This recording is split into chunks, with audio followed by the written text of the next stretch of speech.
Patrick Buchanan, former White House Director of Communications and syndicated columnist. You have a new book out, and the title is Right from the Beginning. Does that mean you were correct or conservative from the start? It's a triple entendre, Carl. It means that I was conservative from the beginning, that the book is not about Buchanan's years with Ronald Reagan, but about growing up Catholic and conservative. And I guess it says it's starting off right there. Now, most books being written these days, it seems, or the money is in writing about what other people have said or done, or your experience in the White House and whatnot. But this talks about your childhood. Why did you write a book about your life? First, don't disparage the money in it. I did very well on this one, Carl. I thought that when I was in the Reagan White House, we had a tragedy in the family. My brother died. He was one of 9 children. We'd grown up together, and that caused me to think about the period in which we grew up. But more important than that, I started to think back on why I believed as I did, why I was different than other individuals in terms of what I felt and thought and argued. And so I decided to think back and try to find out the sources of my own beliefs. And when I did, I found very quickly, I went right through the fact that I'd read a lot of conservative books when I was an editorial writer, or James Burnham, or even Buckley's Magazine and the rest of it. And I found out that I had been a conservative when I came to those publications. In other words, you picked them up and you agreed with what you were reading. And so I had to go back further, and you sort of went back into your roots. And I guess I sort of picked it up by osmosis and sort of accepted a lot of things I were taught, which were conservative and traditionalist, and came to affirm and accept those values and beliefs. Were these beliefs and things that were taught anyone growing up in that World War II period? Well, in the World War II period, yeah. I think I talked to Herman Kahn. He told me there's only 2 times you can change a man, his direction. That's before he's 6 years old and when he goes to college. And those are the 2 periods in which people really are shaped in terms of their direction. And so I went back, in the time I was 3 till I was 7 years old, the main event, of course, the only event, was World War II. And so it was a very patriotic period, a lot of patriotic gore, and it was reinforced by the films and the books and the propaganda and everything of that era. And so I think that period growing up then shaped you a bit, and also the parochial schools. I went to Catholic schools under the Sisters of the Holy Cross for 8 years, and then I had Jesuits for 8 years in high school. I didn't have a girl in class with me from the time I was 13 years old until I was 21 or 22 and went to graduate school. So I think all the things you learned there and were taught and came to accept and believe, yeah. Now, it's not a given that if you go to a Catholic school or taught by Jesuits that you'll end up conservative. One thinks of Jerry Brown, former Governor Bruce Babbitt, currently in the political arena, that turned out different. Gary Wills you can think of. There are a lot of others. Phil Donahue seems to have turned out somewhat differently. But Jerry Brown is an interesting case, because you see in Jerry Brown now, in the book, there's a quote in there from someone else, Malcolm Muggeridge's daughter-in-law, that there's a stamp that's put on you in these Catholic schools, the way they were, that you carry with you the rest of your life. If you see Jerry Brown now, it is clear he's coming back to a lot of things he was taught. He's helping AIDS victims. I think he holds some traditionalist views now, and I think he's re-examining a lot of the things he was taught. He, of course, he went into the seminary for a while, so he was affected by it. And all of us, at least we can understand each other's political views, even if we've moved off in one direction or taken the tradition in another. You take a fair amount of time in your book to talk about the family, and you get this impression of a group of brawlers, people who aren't afraid to mix it up, got in trouble in school, had a few fights. Why tell us those stories? Well, because that's the way it was in the post-war. This was America, I think, was, as I describe it, as a Tony Zale, Rocky Graziano kind of country in the 1950s. It partly explains the roughhouses on both sides of the Joe McCarthy period. I think the tone and style of that era were really set by the returning veterans of World War II, who are young men, but grown men, even as teenagers, and very tough customers. And I think they set the tone and style in which we were raised. And it was a roughhouse sort of period. There were a lot of fights, and fights were taken for granted. My father used to send us down into the basement, make us hit a punching bag 400 times a night, 4 times a week at least, or he brought out the belt on us on the weekends if we didn't do it. And if you grew up in a family of 9 kids, Irish Catholic, in a Protestant neighborhood in those days, you generally learned how to fight if you wanted to get along with everybody else, if you wanted to be part of the local scene. So that's the way your conservative thoughts and feelings basically were formed. Well, it's All of that, yeah, and the teachings of the Catholic Church were in another era. It was a far different institution than it is today. It really had certitude. It taught right and wrong. You had the Baltimore Catechism. There was no dissent in Catholic schools. You didn't go there to pick from a smorgasbord of values and beliefs. Even before you knew what the questions were, they were giving you the answers. And so you internalized all this, and my feeling is that when you reach 19 or 20, everybody looks back on the way they were raised and says, well, this is true and this is false. I accept this. I'll follow that. And for us, we look back and accepted most all of it. And I think there's a lot of people you'll find who will identify with what I write in that book about growing up in that period. And one reason I wrote it also is because it's a time that's gone. Those institutions have altered indefinably, many of them. Some of them have virtually disappeared. The Catholic Church is not what it was. The old schools are not what they used to be. Neither are the neighborhoods. Washington, D.C., I grew up in this town when it was wasn't small, actually, 800,000 people. It was a segregated, soft, southern, sleepy city. And you can't even find that town in the midst of this cosmopolitan area in which C-SPAN is now located. I went to high school, for example, 2 blocks from here, and this was straight slum area. This was a very, it was an all-black area, but it was also slum area in those days. Gonzaga High School. Gonzaga High School, yeah. Now, you're pronouncing it wrong. Excuse me, I'm not from Washington. If, in fact, these days of this sort of teaching, that era is gone, some people, when they critique your book, offer some critique. They call you more of a religious crusader than a political commentator. Are you now, if, in fact, this era is gone, trying to basically perhaps use government as a way of recreating this atmosphere of... You know, that's a review in the Washington Monthly by Jim Fallows, who I think is a probably Episcopalian WASP who went to Harvard. Now, I don't mind people disagreeing with us. I don't even mind people disliking us. But what bothers me a bit is that people don't try to understand us where we came from, so to speak. Am I trying to use government to recreate it? As I write in the book, I don't think you can recreate those institutions. Those institutions were organic. They grew out of certain times, places, and people, and the times, places, and people are over. So you can't recreate it. Our guest this morning is Patrick Buchanan, former White House Director of Communications. He's a syndicated columnist and also the author of this book, Right from the Beginning. Deals a great deal with so growing up. Viewers who or those of you who watch politics, current events, are probably very familiar with Mr. Buchanan and his feelings, and also probably follow some of his writing as a syndicated columnist. New book, Right from the Beginning. Currently also is co-host of CNN's Crossfire. Has been writing a column since 1975, except for his time at the White House. Was special assistant to President Nixon from 69 to 73, and earlier as executive assistant from 66 to 69. Was an editorial writer and an assistant editorial editor with the St. Louis Globe Democrat from 62 to 66. Has an A.B. in English from Georgetown, graduating in 61. Has a master's in journalism, graduating from Columbia University in 62. And as we've already said, he's originally from Washington, D.C. Let's open up our phone lines, get you the viewers involved. If you'd like to speak with Mr. Buchanan, have a question you'd like to ask, a point you'd like to challenge him on perhaps, we would encourage you to use those numbers there at the bottom of your screen. Let's bring it all up to today, some current events. Talk a little bit about conservatism. Sure. There just happens to be this story. Front page, USA Today, right across the top they put it, high school leaders show liberal lean, it says. It's a USA Today poll, and Pat Ordovinsky writes a story. Dateline is Albuquerque, New Mexico. Conservatism among kids may be going out of style. Today's high school student leaders are drifting to the left. 2 new surveys show more want the government's help on social issues than did 3 years ago, and more embrace traditional liberal positions on issues such as abortion, gun control, health care, school prayer, and the arms race. Patrick Buchanan. I wouldn't disagree with that. I think that the country's still pretty deeply divided between conservatism and liberalism. We are in a period when conservatism under Ronald Reagan appears to have passed into the shadows. I think the conservative hour is over momentarily. I think that there is something to what Arthur Schlesinger says about the cyclical nature of American history. But I do believe this: if Dukakis is elected, you will have a replication of the Carter administration, because quite simply liberalism doesn't work, because it's rooted in ideas which are false. Its ideas about the Soviet Union are incorrect, its ideas about economics are incorrect, and its ideas about human nature.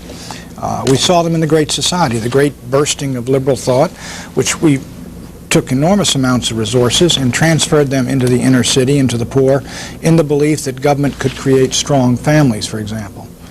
You go out in the street here, go out in the city, and you'll see the consequences of that failure.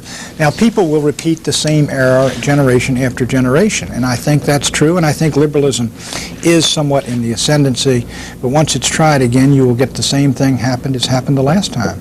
Since your book is about your life, before we take this first call, when did you know you wanted to be involved in politics? You know, I was expelled from Georgetown in 1959, because of an altercation with two of the local authorities, the police over there. And that's when I decided, you know, I better figure out what I'm going to do with my life. I was a senior in college, and it was, so my father took me into his accounting firm, made me an auditor for a year. And then I decided I wanted to do, you know, I better figure out what I'm going to do. I didn't want to go to law school, because that's 3 more years of school. I was getting sick of school. And I started reading magazines. I said, journalism, that's really interesting. Buckley and these people are writing these great things, and this is controversial, it's in great fights, and you don't get arrested for them. And so I figured I'm going to go into journalism. I'm going to try to be a columnist like Westbrook Pegler, who was my father's hero.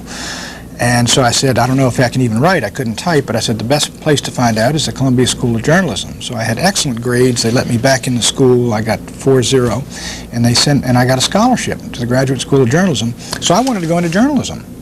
And I went to St. Louis and spent 3 years at the now defunct Globe Democrat, which was a great fighting conservative newspaper. We had a great battle with the Post-Dispatch for years. And I had some trouble with the publisher, and that's when Richard Nixon came through town, 1965, the twice defeated, discredited figure. And I went over to see him at a cocktail party at midnight and said, if you're going to run in 68, I'd like to hook up with you. And he said, well, I need somebody to handle some correspondence and to write a column with me right now. So I said, you know, you got your man right here. I can do it. So I hooked up with him in 65, and that's how you got into the political end of the business. Originally getting into journalism, good journalism, is it used as a cause or a vehicle for social change? Yeah, I think there's all kinds of journalism, and I think, but if you do use it as a, that you want to induce social change, you ought to put your cards on the table and say so.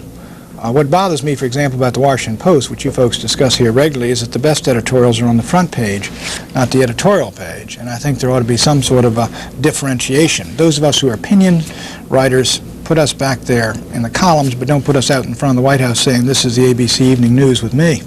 Melbourne, Florida, you're on the air. Go ahead, please. Hi, Pat. It's a pleasure to talk to you. I watch you on Crossfire as much as I can, and thank you. Especially on C-SPAN and other talk shows that you're on, and the McLaughlin Report. My question has a little bit to do with the vice presidential running mate that George Bush might pick. I felt all along that he would have to do something different and pick a woman. Mm-hmm. I've changed my mind in the last few weeks and have decided that possibly his best choice might be Lieutenant General Colin Powell. And I've seen you've asked this question before on other shows, and I was wondering what your feelings are on who he might select. And second question, relating to your Catholic background, I'm an Irish Catholic too, from Boston. Right. And I was an altar boy for 14 years back in the 50s. I'm you got 2 years younger than you. Right. What is your feeling on the return to a Latin Mass? Let me talk about the Latin Mass first. I think that the Vatican, of course, has authorized the Latin Mass as optional. I think that's excellent. I prefer it. I guess we didn't know what we had until we lost it back there, because I was raised in the 50s with the Latin Mass, and I was an altar boy only for about 6 years, though, through high school. I don't know how long. This guy must have been an altar boy when he's in his 20s. But so I'm in favor of that. And as a matter of fact, well, let me just make the point on that. Let me talk about Colin Powell, who's a friend of mine. I got to meet him in the White House when he came in and replaced John Poindexter, or after Carlucci, I guess. He was Carlucci's deputy. No, I don't think so for vice president. The reason is it is too much a reach in picking General Powell simply because he's black. I don't know General Powell's social views. I know he's good on foreign policy. But it would be, I don't even know if he's a Republican. And I think it's too much of a deliberate, conscious reach, and I don't believe in that, whether it's a woman or a black or whatever. In doing that, I think you got to pick the man who clearly is qualified to be president. Now, my guess is Bush will move to Bob Dole. It's very logical. They're the same generation. Dole came in second. He would help in the Farm Belt where there's trouble because of the drought. Bush is not a gambler.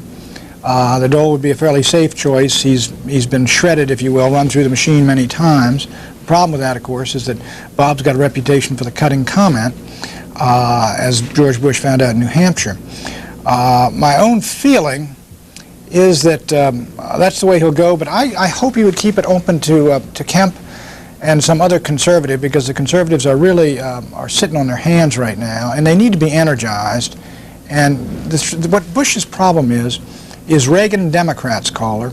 And what I think the moderate Republicans don't understand is that the Reagan Democrats are not to their left on social and cultural issues. They're to your right. They voted for Frank Rizzo. They voted for George Wallace. And so you got to get somebody that's got some reach with this blue-collar, working-class people. And there's no ideal Republican. We've got very few excellent Republicans on that. But Kemp has some reach. USA Today and New York Times report that the choice will be Governor Kane of New Jersey. They report that Kane will be the choice for the keynote of the convention. Keynote of the convention, I'm sorry. What is your reaction to that? Well, Kane, excuse me is the way you pronounce it, has apparently good support among those blue-collar people. But I think, he's right out of Ivy League, money, Northeast, moderate to liberal Republican, and that's a redundancy for Bush. College Station, Texas. Go ahead, please. Yes, Patrick Buchanan, how you doing? I'm a big fan of yours. I am attending a pretty conservative college down here at Texas A&M, and from the way I look at it, like the article says that that students are looking more liberal, I see it as going the other way. Don't you agree that we've lived out our liberalism era after the Vietnam War, and we see that society's gotten pretty lax in its divorce laws and loss of corporal punishment in the schools, that people are leaning towards more conservatism in order to kind of get a grip on society? You know, caller, that's a good point. Carl, this is really, you really can't say the country is moving to the right, to the left. The country is moving in both directions at all times. It's an enormously, we have 245 million people, something like that. And clearly there is among the American people, there's a real sense that despite the material wealth, tremendous economic wealth and the growth we've got, the medical and scientific advances, which make the 50s look like the dark ages, we really lost something since then. And one of the things, of course, is the complete collapse of the family as an institution, the breakdown of society, the incivility in society, things like drugs and narcotics, which were unheard of then. We tell a lot of stories about drinking beer and things like that, or fistfights. You know, we didn't stomp somebody to death or put a knife in his throat when you're 16 years old over drug turf. And these are things that bother people deeply. Another thing is the flood of just pornography. You know, I'm not a prude, but even I go to the movies, I like going to the movies, some of it's just appalling. It's excessive, it's egregious, it's just stuck up there on the screen. No purpose to it whatsoever, no artistic need for it whatsoever. And so I think a lot of people feel very disgusted. They think America's a beautiful country, and of course then there's abortion, 1.5 million a year, and that was a crime in the 50s. So they say America's really a great country and a good country, it's the best country in the world, and yet something is rotten at the core. So I think both those sentiments are there, and I think among a lot of young people, you see a tremendous religious revival among young people that you didn't see, which I think would be a conservative or traditionalist trend. And then you quote the trend in terms of, you know, government should do more for the environment, government should protect the offshore. I think that's valid too. So it's probably hard to say the country's all sweeping this way or sweeping this way. It's probably going back and forth like that. Rialto, California, good morning. Good morning, Pat. This is the first time I've bought a hardback book from one of the political figures of the last couple of years, and believe it or not, I actually enjoyed you going back in your past life. That's my first comment. I got a question for you about Tom Brady, and I was really glad when you came back to Crossfire because although Novak's good, he's not a Pat Buchanan.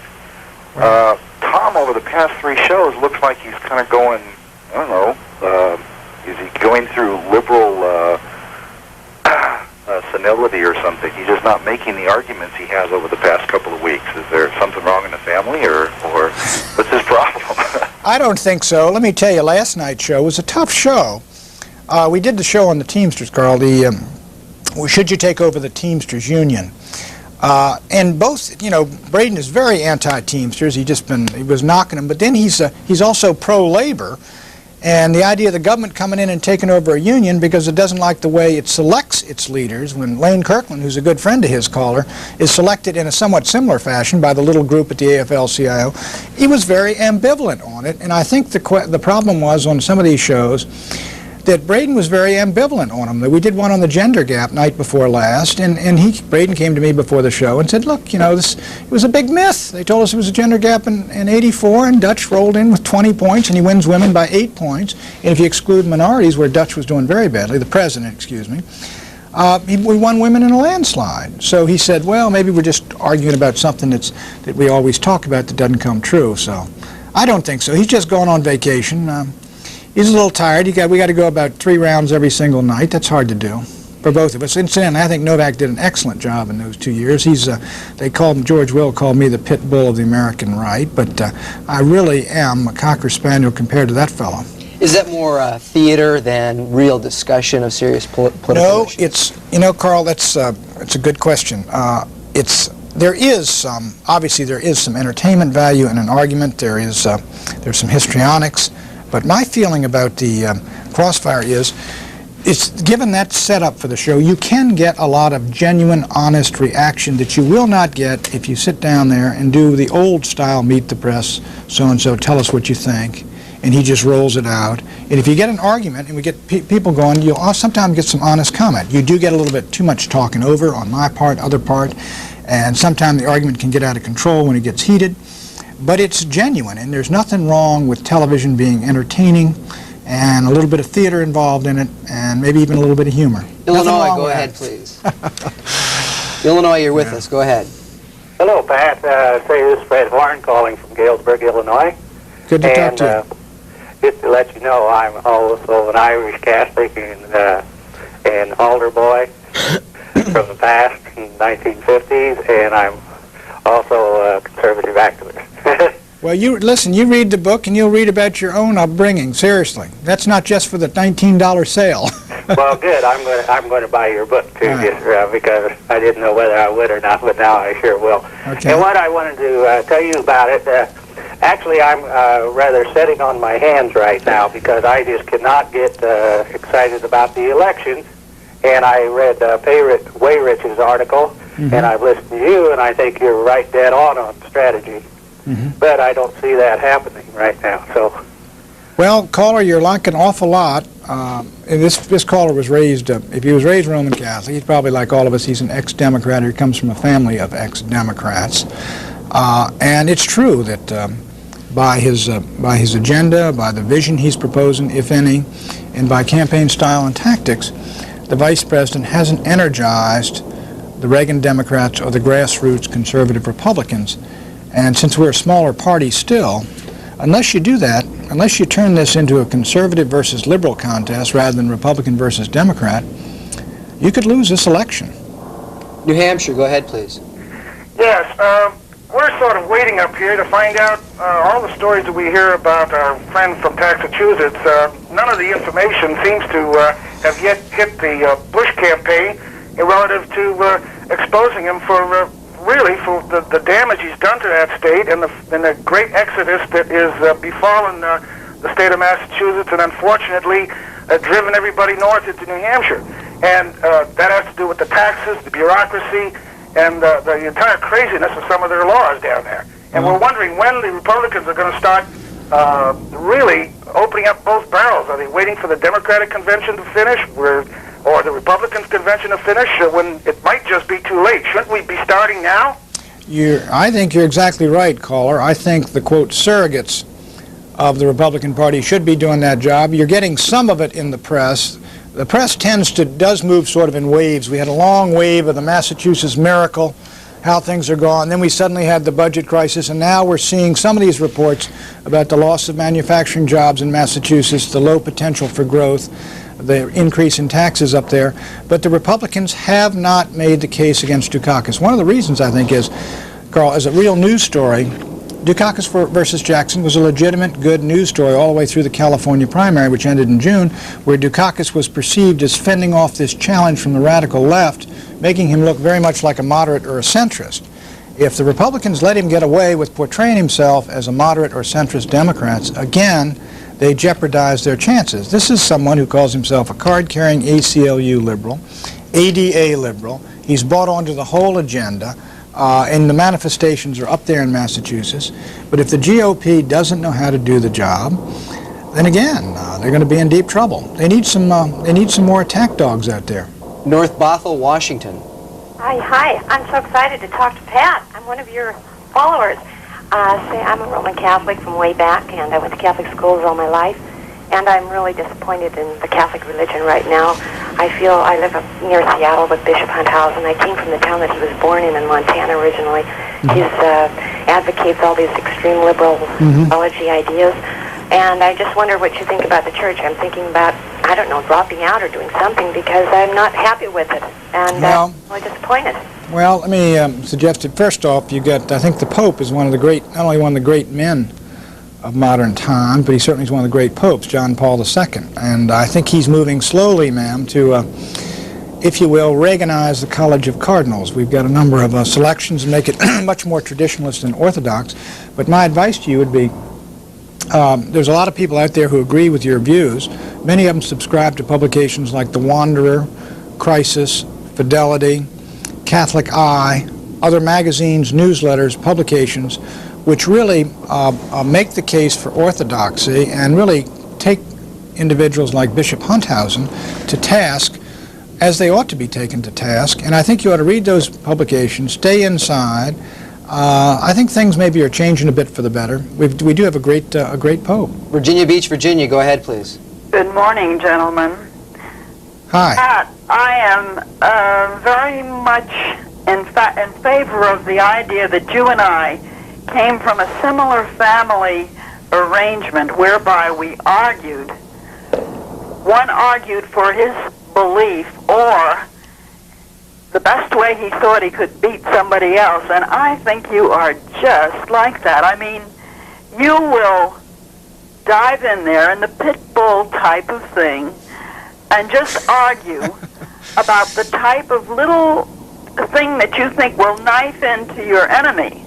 And you do that very well, so that certain of your enemies have their blood pressure raised because they know you're not being fair or honest, but you're getting in there and fighting with everything you've got. Right. For instance, the Contras. How can anyone support the Contras? We got in there illegally to back the overthrow of a government with which our president would not discuss a difference of opinion with the other government leader. Okay, that's just one item. But you really get in there and fight. All right, Virginia. Whether you believe it or not. Thanks for your call. So much. Well, no, I do believe it, but the government of Nicaragua is a corrupt little appendage of the Soviet Empire. They have betrayed their country to the Soviet Union. Despite the revolution against Somoza, they did not create an independent nation. They took that country and delivered it into the Warsaw Pact. They even endorsed the invasion of Afghanistan, if you can believe that. The Nicaraguan people didn't vote for that. When they overthrew Somoza, they did not vote to have their unions destroyed, to have their church harassed and persecuted, to have their rights taken away, to have their children conscripted into an army which is about 20 times the size of Somoza's army. They didn't vote for any of those things. Those things were imposed upon them.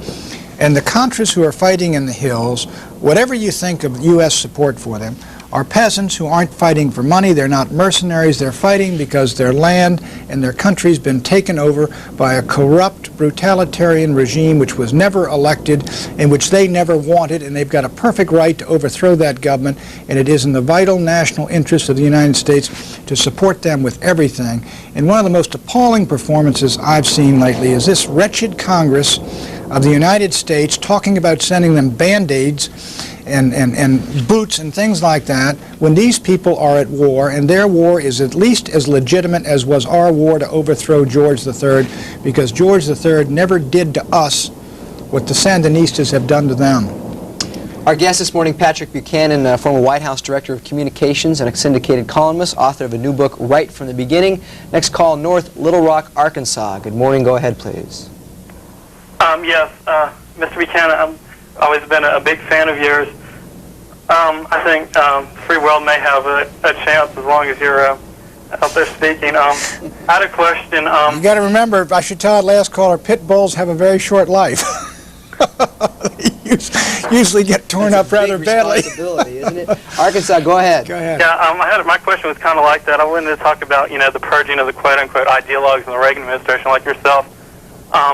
do you think maybe all this, the so-called sleaze has been a result of, the professional bureaucrats, the Republican moderates who really don't believe very strongly in anything? And well, none of the Kiss and Tell books was written by a conservative, a Reaganite. I don't think that any movement or any party has cornered the market on morality or ethics, or that there's any absence of scoundrels in the conservative movement or the liberal movement anywhere else. That's part of human nature. But I would challenge. Well, first, my case, I was not purged from the White House at all. I spent my 2 years there. I decided that having done what I did, and I'd done the best I could, that if I weren't going to spend 2 more there, that you ought to move now and let somebody come in and spend his 2 years there, get himself established, get something done. So I wasn't purged, despite, even though according to Don Regan, the First Lady was somehow enthusiastic about my departure. Some critics of the Attorney General saying that accusations, charges against him and what he's been doing at the Justice Department are carrying over to the Vice President. They will hurt him politically in November. Should Attorney General Meese resign? I think Attorney General, I wish this McCabe report would come out, Carl. I don't think Attorney General Meese should resign unless and until the report ought to come out. If it exonerates him, he ought to go and have a press conference and answer all of his attackers and say, look, this has cleared me. I've gone through this process 3 or 4 times, and a lot of these, certainly there's some mistakes made, but a lot of this is simply partisan attacks. And then, having gotten that behind him, if I were him, I would wait till the fall. And if I were he, and I saw some polls that showed I were hurting the Vice President, our chances to continue with the Republican administration, I would stand down simply on political grounds. I thought Dick Allen did a terrific thing in the campaign of 1980, who was the foreign policy advisor. Somebody made some accusation against him, and rather than argue it out in the press, in the last 3 weeks of the campaign, he said, I resigned from the campaign, these charges are false, so it's out of the news. And after the campaign was over, he proved the charges were false, and then he went into the administration. So I would do that if I were Ed Meese, but I would not be surprised if he were here on January 20th on departure day. He was the guy that cut out the lights at the Department of Justice. Fullerton, California. Good morning. Some people say metaphorically they've been cut out a long time ago. Go ahead, Fullerton. Hello. Yeah. You're on the air. Good morning. Pat? Yes, sir. This is Bill Carroll, Fullerton, California. It's the first time I ever called anybody, and I got through. And I just want to say 3 things to you, if I may, please. Sure. I heard your sister talk the other day for about an hour when they interviewed her on C-SPAN. She only lives, excuse me. She did a great job. I saw it. Brian Lamb's an old buddy of mine. He did a great interview. It was a terrific interview. I really enjoyed it. And she only lives a few miles from me from what she said. But what I wanted to say was this, and not building you up without meaning it. I truthfully mean it. But I'm going to say something that a lot of other people should have been saying. In '92, if you don't run for president, there's something bad wrong. We need somebody up there that's got some backbone and some convictions, that they don't change their mind every day on what they think, and they say what they think and they mean what they say. And I really enjoy hearing you debate on Crossfire and all the other programs. Right. Fullerton, thanks for the call, Patrick Buchanan. Yeah, the $1,000 contribution should go directly to my sister. The talk of you thinking of running for president, do you regret now not having jumped in? Sometimes you do, yeah. But I think if I had jumped in, I'd probably be the one blamed now for what happened, that Kemp didn't make it, for the fact that the Conservatives didn't make it, because you'd have further split the vote. I don't know how much you would have split it. But, yeah, sure you do. You think that there are issues you could have made as well, or better. There are some things you could have done. But, you know, when you consider the strength that Pat Robertson had, core strength, and held on to, Pete DuPont ran a good campaign. He had some good strength there. And Jack Kemp ran, especially in the later stages, a good campaign. And they didn't strike sparks. At one more in there, even if you had struck some sparks, could you have overcome all that and then gotten to the point where you even passed Dole and went to Bush? You know, you're talking 1 out of 100 shot, and you wouldn't be talking 1 out of 100 shot in terms of the fact that it would have damaged the Conservatives. So I think you probably made the right decision. Are Conservatives looking ahead to '92? Well, presumably George Bush is going to win in 1988. If he doesn't, if George Bush loses in '88, there'll be a real scramble among the younger generation, both for the vacant chair of conservatism, which was held by Goldwater and Reagan, and for the nomination. My guess is it would start early. You would see Kemp would certainly be in it. DuPont will certainly be back in it. My guess is you would see Phil Gramm get in it after his 1990 election, which I would assume would be a big victory if Dukakis wins. I think you'd see a lot of people in the offing then. Mesa, Arizona, go ahead, please. Good morning. I last called C-SPAN May 16th, but I've been waiting to ask you a question, Pat, since Memorial Day. You were substituting for Larry King, and you had Ed Meese on. I called duly as required, and the screener answered shortly after 6 local time when the show started, asked me what question I had for Mr. Meese, and I waited 10 minutes then. She, after taking the question, put me on hold. I was in line to go on the show, and I waited for 10 minutes. She came back and said they had insufficient time to ask my question. Subsequently, a dozen callers got on, one even repeating a question previously asked. So let me ask you, and perhaps you can pass it on to Mr. Meese. All right. Since the Congress, I was going to ask, makes all federal laws and has further the duty to regulate all U.S. property and institutions, did you tell, Mr. Meese, the President, that the Iranian arms sales and subsequent diversion of residual funds to the Contras was a usurpation of congressional authority under the Constitution? Question. I don't know if Meese asked the President that or not.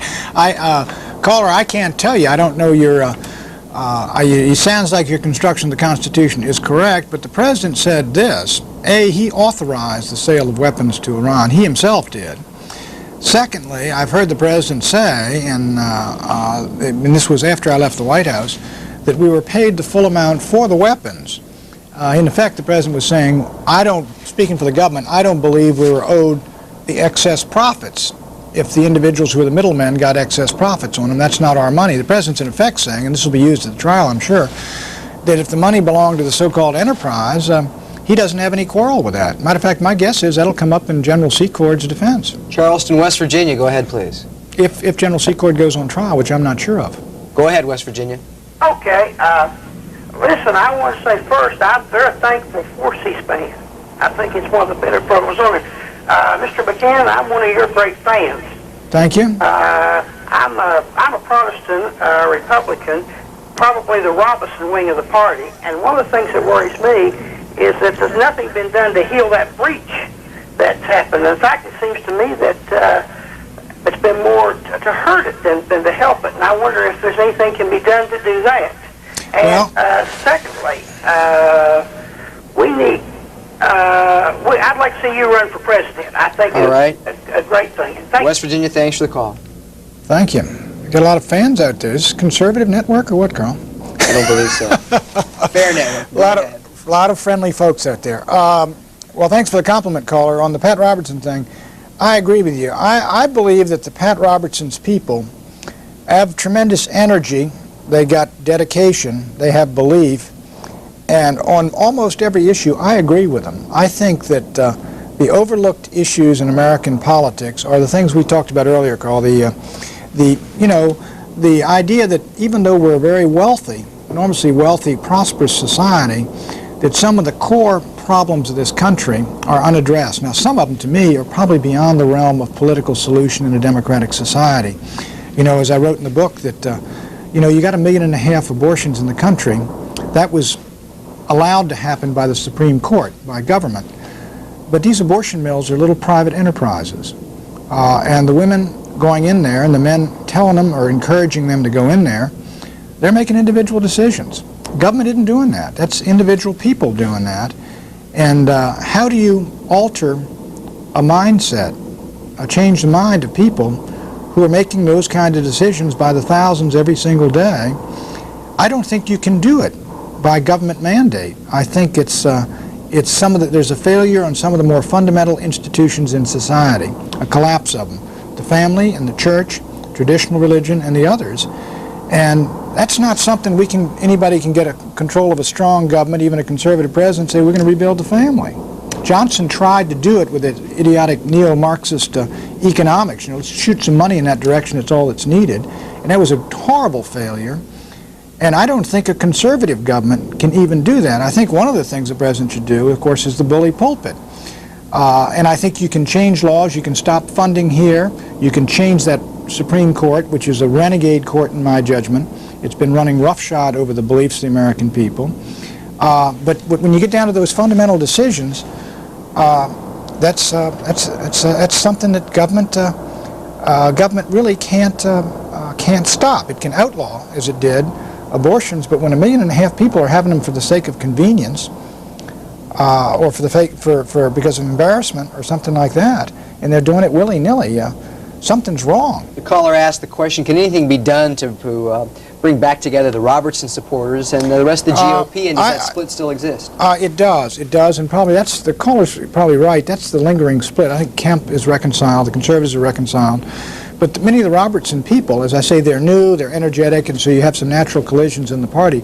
But that's the vice president's responsibility. I mean, he wants to win this election, and of course Robertson should be there. But I think the gesture should be made to try to bring these people in, to try to work with them and bring them in. If we believe in the big tent theory, then the big tent ought to be big enough to hold these people inside. Fairfax, Virginia, good morning. Hi, Patrick.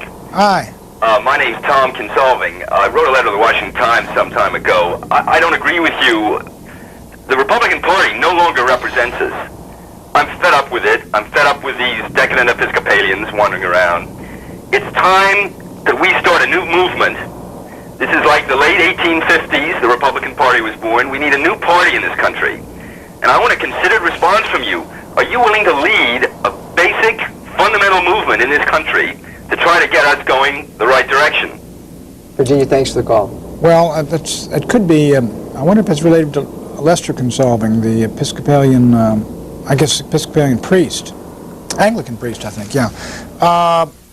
Well, you know, there's nothing, right now, caller, I'm involved in journalism, C-SPAN, columnist, commentator, and my view is that right now that we ought to elect George Bush, politically, excuse me, because the Supreme Court has got to be altered. And the next President of the United States could have 3 or 4 appointments to the Supreme Court, which could affect the character and composition of that institution into the next century.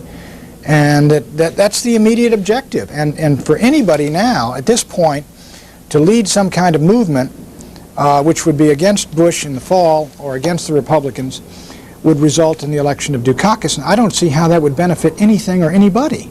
Los Angeles, California, go ahead, please. Yes, Patrick, my name is E. Richard Rowery. I graduated from public school, and I was anxious to go to a Catholic school where I felt that I would get the best education. I'm a black from southern Detroit. Fortunately, I was volunteered for the military, went overseas, and was educated after I got out of the military in Tokyo at Sophia University, right? A Catholic school there. Ultimately, I graduated from the University of Southern California with a doctorate in jurisprudence.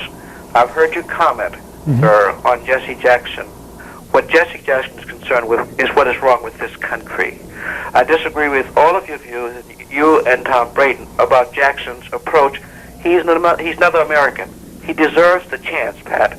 Give him that chance. I studied the science of epistemology and reasoning at Sophia University, which is a self-validity of truth. Why do you attack Jesse Jackson? I do believe, sir, in all fairness to you, what Jesse Jackson is concerned about is what 230 million people are concerned about this country.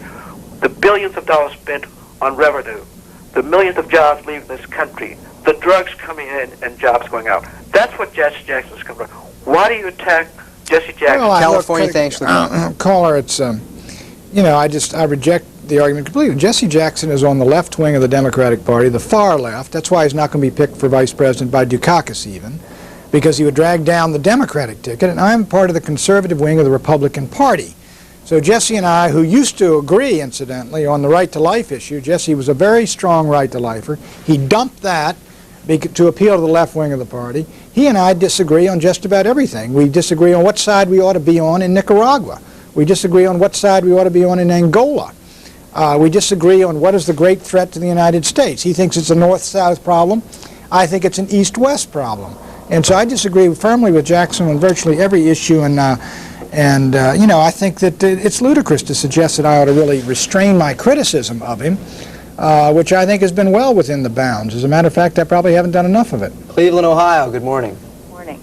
I have two notes, and then I have a question for you about Ronald Reagan. First of all, on the politics of inclusion that Bush is supposedly waging here, the first people he kicked out were the conservatives, which I thought was very interesting.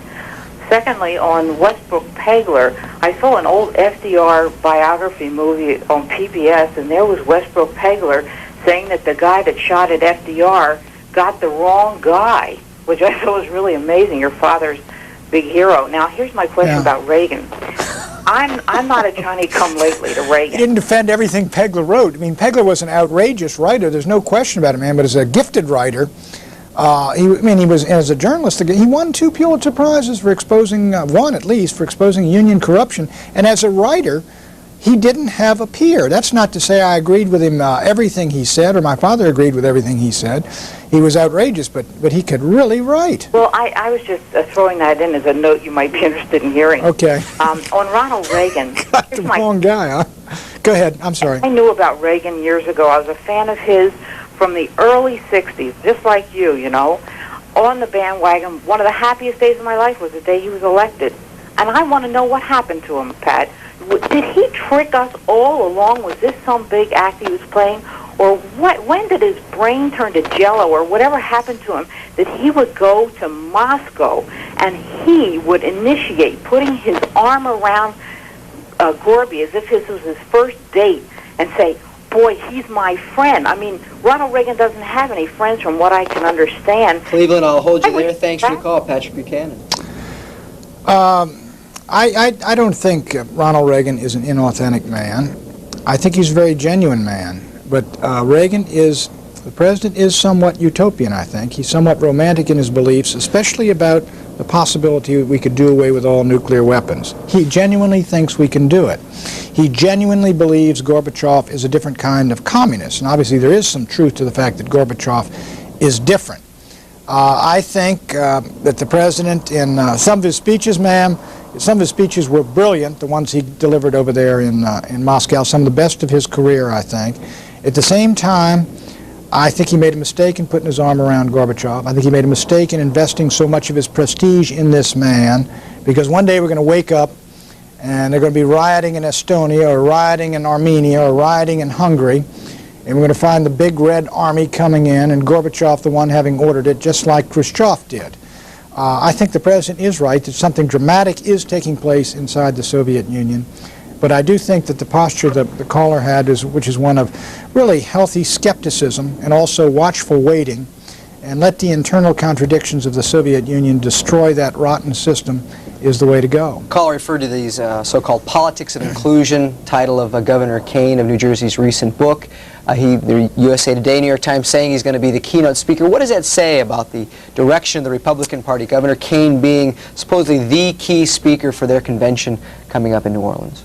It says that I think they're going to run a moderate campaign. It says they're going to run the old style Republican campaign, which was outreach, and we're going to try to reach out to the voters who don't like us and who voted against us.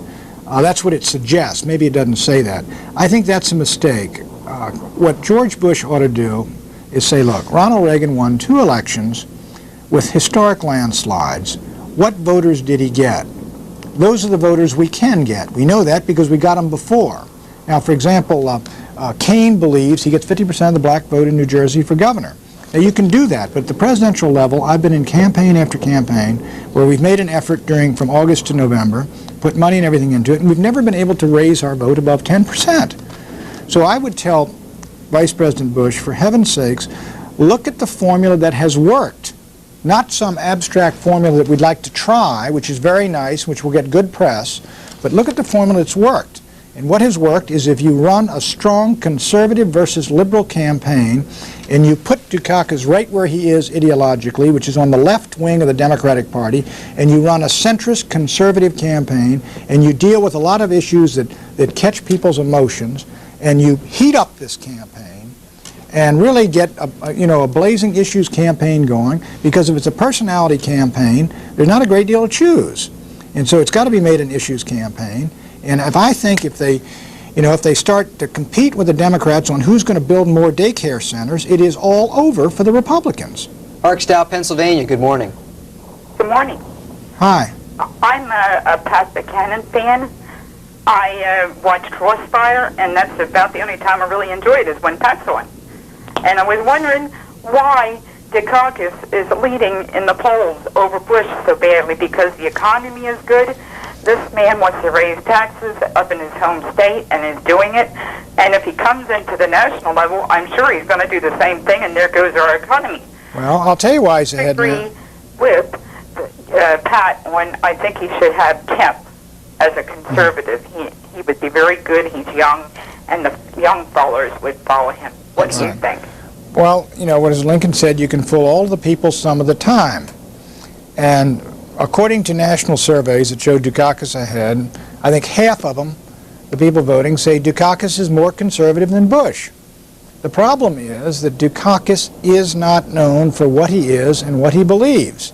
And if that's not gotten on the record, then he can slip in just the way Jimmy Carter slipped in. Once Carter was there, everybody said, oh no, it's one of them.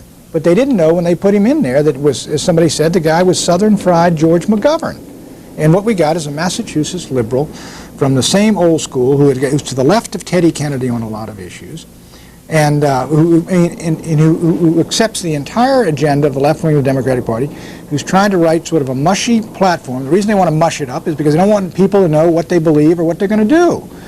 And it is the function of the opposition, the Republican opposition, to make that clear. And if the Republicans don't do their job, then it's their own fault if they go down the chute. Apache Junction, Arizona, go ahead, please. Yes, Mr. Buchanan, I would like to elicit your help, particularly in the education of the children. And the media, the change of the media's attitude. We have more liberals in the media, and I think that there a lot of socialist propaganda has been coming in, and the books in the schools on the East Coast particularly. And I think we should go back to like basic Encyclopedia Britannica circa 1940 to 1960 on history, and also in our school history books. And I'm worried about the comic strips, and also about women in now, and pregnancy laws, and pregnancy leave, and 60 days notice of closure, and people lolling on the job, and people not accepting jobs because of reduction of welfare. And these things exist right now. I live in an area of low-income people, and I know that this happens all the time. But the people, the children, are not being taught. Okay, Arizona, I'm running out of time, so hold you there, Patrick Buchanan. Well, you mentioned one problem, which is education, and that's one of the ones we were talking about. I really think that either you succeed at the local level on this, or you don't succeed. You know, the schools that I went to, I was very fortunate. The parochial schools, the nuns weren't paid any money at all. There was no tuition at the school. The money came in the collection basket for the school. And matter of fact, they took, because we were, quote, rich parish, they took money from us for this other schools in town. And they maintained this system, people who were far less wealthy than today, and all the schools worked. And the schools worked for the same reasons. They had, you know, parents who cared, and teachers who cared, and kids who were disciplined, and the clowns were simply thrown out of class or thrown out of school. And so they worked. And there's no way the federal government's going to build that school. And it's got to be done really at the local level, or it's not going to be done at all. You can ship some resources out there for labs and a little more teacher pay and the rest of it from the federal government, but that's only 8% of the federal budget, excuse me, the education budget. In closing, earlier in the program, you said the GOP may need some attack dogs out there to turn things around. Do you plan to use your syndicated column in that fashion? Now, I'm in semi-retirement here, Carl. No, I would think that, look, in the campaign, obviously you're going to be dealing with certain issues. There's going to be controversy. Every journalist, opinion writer is going to be out there writing about Dukakis and Bush from his own vantage point. I expect I'll be one of them. Our guest, Patrick Buchanan, former White House Director of Communications, syndicated columnist, and author of this book, Right from the Beginning. I'd like to thank you, Patrick Buchanan, for joining us for the last hour. Thanks for having me on. I've enjoyed it. Those of you who've been watching and calling, as always, we appreciate it. Have a nice day.